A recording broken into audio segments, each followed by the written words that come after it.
Au commencement, il n'y avait que le vide et l'obscurité, un silence infini enveloppant l'univers en devenir.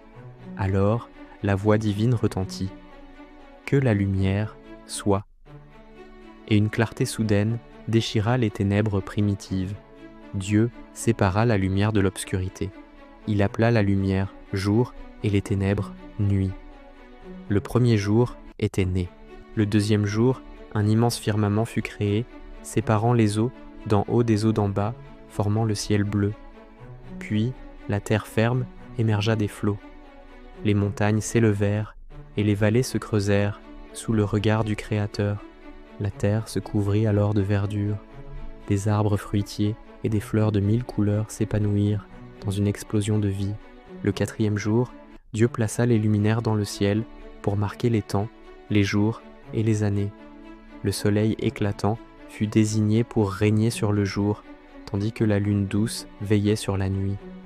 Le cinquième jour, les eaux s'animèrent. Des bancs de poissons et des créatures marines géantes peuplèrent les profondeurs des océans. Dans les airs, les oiseaux prirent leur envol, remplissant le ciel de leurs chants et de la beauté de leurs plumes.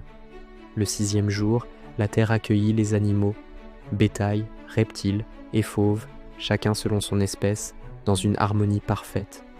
Pour couronner sa création, Dieu façonna Adam, le premier homme, à partir de la poussière de la terre, lui insufflant la vie. Il fut placé dans le jardin d'Éden, un paradis terrestre de délices, pour le cultiver et le protéger. Voyant qu'il n'était pas bon que l'homme soit seul, Dieu créa Ève, une compagne partageant son humanité et sa noblesse.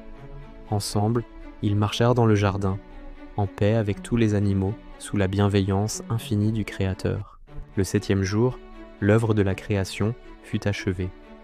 Dieu se reposa et sanctifia ce jour, le nommant Shabbat. Le Shabbat devint un symbole de paix et de renouveau spirituel pour toute l'humanité à venir.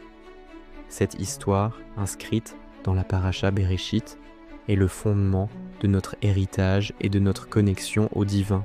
Le mot Bereshit apparaît, nous rappelant que chaque fin est le début d'un nouveau cycle de lumière, que cette exploration de la création inspire votre esprit et illumine votre chemin. Shabbat Shalom.